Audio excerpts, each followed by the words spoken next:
Hello students, today let us study about the topic biofertilizers under the main subject agrochemical and pest control. Biofertilizers are not fertilizers. Biofertilizer is a substance which contains living microorganisms which when applied to seed, plant surfaces or soil colonizes the rhizosphere or the interior of the plant and promotes growth by increasing the supply or availability of primary nutrients to the host plant. Biofertilizers add nutrients through the natural process of nitrogen fixation, solubilizing phosphorus and stimulating plant growth through the synthesis of growth promoting substances.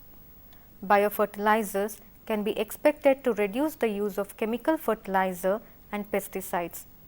The microorganisms in biofertilizers restore the soil's natural nutrient cycle and build the soil organic matter.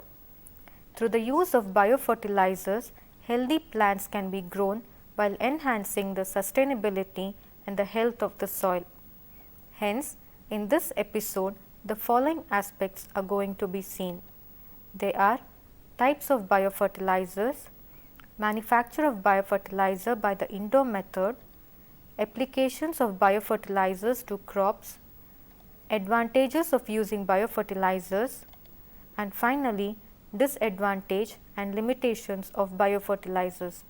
Let us study these aspects one by one.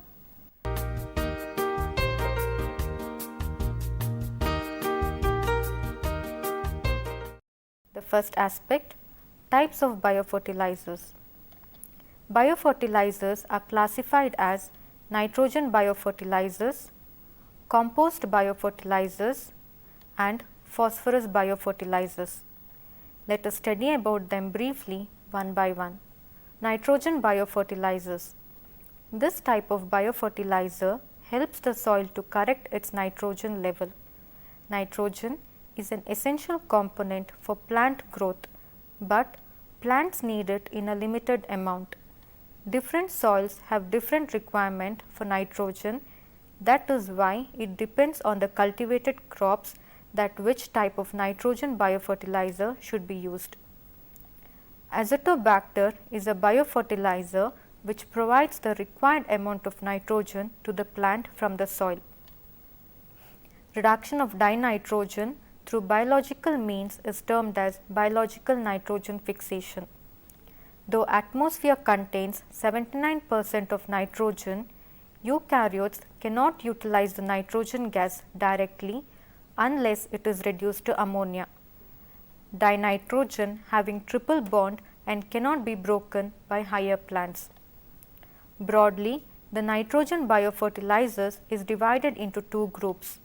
They are symbiotic and non-symbiotic. Symbiotic nitrogen fixation occurs in plants that harbor nitrogen fixing bacteria within their tissues. The best studied example is the association between legumes and the bacteria in the genus Rhizobium. Each of these is able to survive independently, which means the soil nitrates must then be available to the legume, but life together is clearly beneficial to both. Only together can nitrogen fixation take place. A symbiotic relationship in which both partners benefit is called mutualism. Symbiotic nitrogen fixation may be of three different types. They are legume rhizobium, cyanobacteria with plant or fungi, and frankia with trees. Rhizobium. Rhizobium is symbiotic bacterium. It occurs in the roots of different legumes and pulses, produce nodules and fix atmospheric dinitrogen inside the nodules. This rhizobium present inside the nodule can be isolated and multiplied in laboratory. After appropriate multiplication, the rhizobium is mixed with carrier material in aseptic condition and used as biofertilizers for different pulse crops. Next is cyanobacterial associations. The photosynthetic cyanobacteria often live as free living organisms in pioneer habitats such as desert soils or as symbionts with lichens in other pioneer habitats. They also form symbiotic associations with other organisms such as the water fern, Azolla and cycads. The association with Azolla, where cyanobacteria are harbored in the leaves, has sometimes been shown to be important for nitrogen inputs in rice paddies, especially if the fern is allowed to grow and then plowed into the soil to release nitrogen before the rice crop is sown. A symbiotic association of cyanobacteria with cycads shows a pot-grown plant. The second image shows a close-up of the soil surface in this pot. Short club-shaped branching roots have grown into the aerial environment. These aerial roots contain a nitrogen-fixing cyanobacterial symbiont. Next is Frankia with trees. Frankia is a genus of actinomycetes that has the capacity to fix nitrogen gas in association with several tree species. Examples of such trees include the genera Casuarina and Allocasuarina in the family Casuarinaceae and Alnus in the family Betulaceae. The associations formed by species of Frankia are generally host plant specific, but the same bacteria can nodulate closely related plant species. Frankia associations with plants range from those that are highly effective to those that are relatively ineffective at fixing nitrogen. Nitrogen deficiency in Casuarina can be remedied by inoculation with strains of Frankia that are effective at fixing nitrogen. Biological nitrogen fixation performed by a group of autotrophic bacteria living free in the soil either aerobically or anaerobically and not dependent on plants. Non-symbiotic nitrogen fixation can be divided into another three groups based on the oxygen requirements.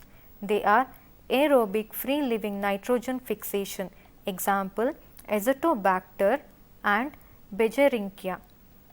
Microaerophilic, for example Azospirillum, and anaerobic free living, for example Clostridium and Desulfovibrio. In all the nitrogen biofertilizers system, it is the nitrogenase enzyme that play a crucial role in reducing dinitrogen to ammonia.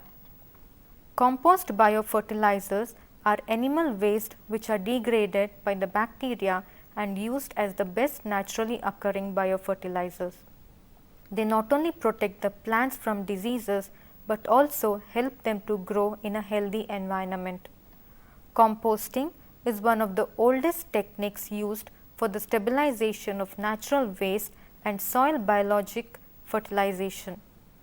The main objective of this practice is to obtain a stable, chemical and biological rich product with micro and macronutrients. The composting process works as follows. Initially, strains of microorganisms break down living waste, generating temperature differentials, while the pH of the medium decreases as a result of the production of natural acids. Once the temperature gets close to 40 degrees centigrade, thermophilic bacteria initiate degradation processes, making the temperature to reach 65 degrees centigrade. Under these conditions, the metabolism of certain fungi is deactivated. During this stage, biological transformation reactions are developed by actinomycetes and fungi spore forming bacteria. These quickly consume easily degradable compounds such as sugars, proteins, starch and fat. In addition, the pH tends to be alkaline due to the release of ammonium ion. Once degraded the organic material, the reaction rate decreases as well as temperature. This stage is known as cooling. Both thermophilic and mesophilic fungi are capable of degrading cellulose during this phase. Finally, ripening process begins, which requires several months, at least 4, to be completed. This stage can lead to the complete degradation of compounds and to obtain stable material. The composting process can lead to obtain stable humus and humic and fulvicin acids characterized by high nutritional value and potential for fertilization of soils with nutrient deficiencies. Vermicomposting. Vermicomposting is a biological fertilization technique consisting of the use of earthworms metabolism to produce humus with high nutrients content. To apply it, organic waste is required. Example, manure, fruit peel and crop residues. The organic material passes through the digestive tract of worms, where it is transformed into a material rich in microorganisms, macro and micronutrients. Based on that process, a chemical and biological stable fertilizer is obtained. This technique can be developed and applied successfully at both small and large scale in various environments or under controlled laboratory conditions. Phosphorus biofertilizers. Phosphorus is also a limiting factor and plants need it in particular amount. Phosphorus biofertilizers help the soil to correct the phosphorus level. As nitrogen biofertilizers depend on the cultivating crops, phosphorus biofertilizers do not depend on the cultivating crops. Rhizobium is the phosphorus biofertilizer.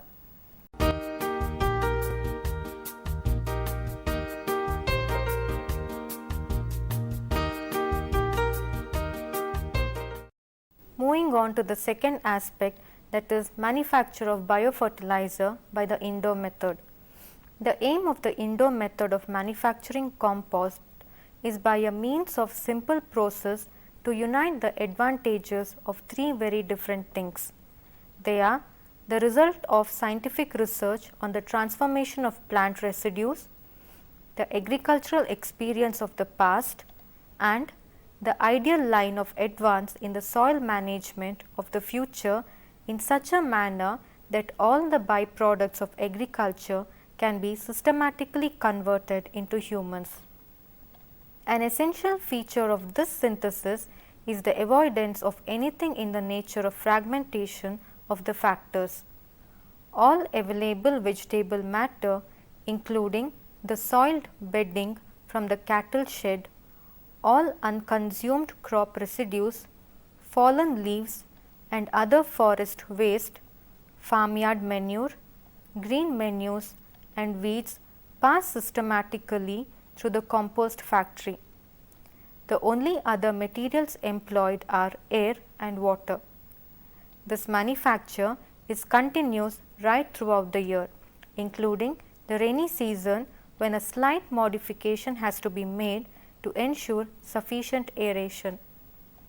The product is a finely divided leaf mold of high nitrifying power ready for immediate use. The fine state of division enables the compost to be rapidly incorporated and to exert its maximum influence on a very large area of the internal surface of the soil. The indoor process thus utilizes all the byproducts of agriculture and produces essential manure. Besides doing this, any successful system of manufacturing compost must also fulfill the following conditions. The first condition, the labor required must be reduced to a minimum. The process must fit in with the care of the work cattle and with the ordinary working of the farm. Next, a suitable and also a regular carbon nitrogen ratio must be produced by well mixing the vegetable residues before going into the compost pits. Unless this is arranged for, decay is always retarded. The mixing of these residues combined with the proper breaking up of all refractory materials is essential for rapid and vigorous fermentation and for uniformity throughout the process. Next, the process must be rapid. To achieve this, It must be aerobic throughout and must include arrangements for an adequate supply of water and for inoculation at the right moment with the proper fungi and bacteria. The general reaction of the mass must be maintained within the optimum range by means of earth and wood ashes. The maintenance of the proper relationship between air and water so that no delay takes place in the manufacture proved to be the greatest practical difficulty when evolving the process. Next, there should be no losses of nitrogen at any stage. If possible, matter should be so arranged that fixation takes place in the compost factory itself and afterwards in the field. To conserve the nitrogen, the manufacture must stop as soon as the compost reaches the nitrification stage, when it must either be used for banked. It can be best used as a top dressing for irrigated crops. It can be preserved as money is kept in a bank by applying it to the fields when dilution with a large volume of soil arrests further changes till the next rains. Next, there must be no serious competition between the last stages of the decay of the compost and the work of the soil in growing a crop. This is accomplished by carrying the manufacture of humus up to the point when nitrification is about to begin. In this way, the principle of dividing the growing of a crop into two separate processes, that is, the first process, the preparation of the food materials outside the field, and the second, the actual growing of the crop, can be introduced into general agricultural practice. Next, the compost should not only add to the store of organic matter and provide combined nitrogen for the soil solution, but it should also stimulate the microorganisms.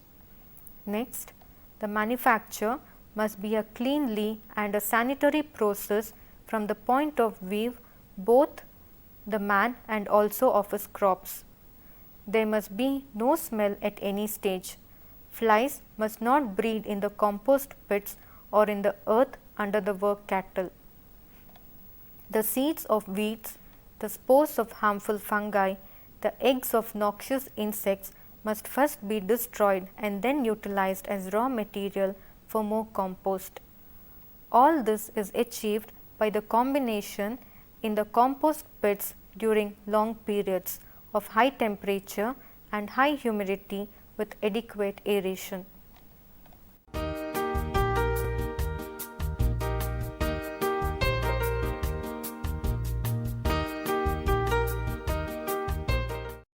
Moving on to the third aspect, that is applications of biofertilizers to the crops. The biofertilizers can be applied to the crops in different forms.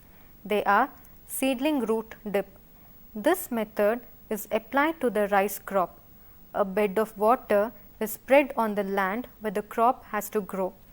The seedlings of rice are planted in the water and are kept there for 8 to 10 hours. The next is seed treatment. In this method, the nitrogen and phosphorus fertilizers are mixed together in the water. Then the seeds are dipped in this mixture. After the application of this paste to the seeds are dried. After they dry out, they have to be sown as soon as possible before they get damaged by harmful microorganisms. Next is soil treatment. All the biofertilizers along with the compost fertilizers are mixed together. They are kept for one night. Then the next day, this mixture is spread on the soil where seeds have to be sown.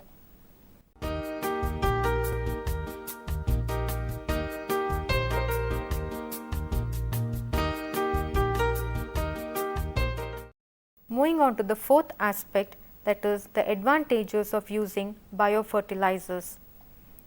Biofertilizers are becoming a rage considering the irreparable damage that the chemical fertilizers are causing to the soil.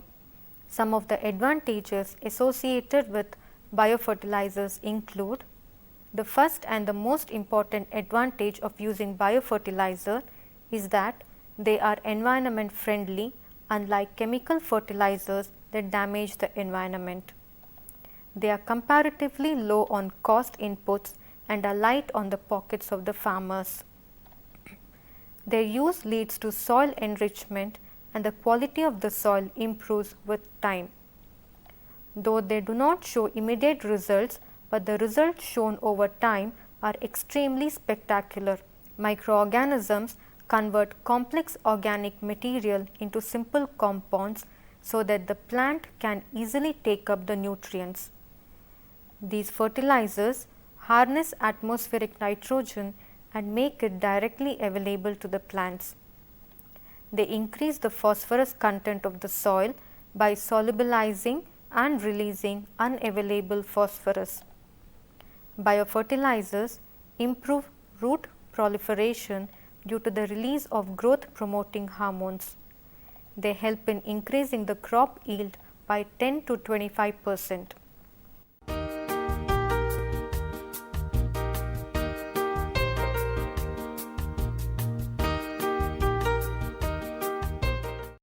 Disadvantage and limitations of biofertilizers. Applying biofertilizers is unlikely to harm plant life or the environment in any way, but there is little to guarantee that they will help either. Compost products have highly variable concentrations of nutrients. In addition, implementation costs are higher than those of certain chemical fertilizers. Extensive and long-term application may result in accumulation of salts, nutrients and heavy metals that could cause adverse effects on plant growth, development of organisms of the soil, water quality and human health. Large volumes are required for land application due to low contents of nutrients in comparison with chemical fertilizers. Main macronutrients may not be available in sufficient quantities for growth and development of plants. Nutritional deficiencies could exist caused by the low transfer of micro and macronutrients. Finally, to conclude with today's topic, the relevance of biofertilizers is increasing rapidly since chemical damage the environment. In contrast, biofertilizers lead to soil enrichment and are compatible with long-term sustainability. Further, they are eco-friendly and pose no danger to the environment. Thank you.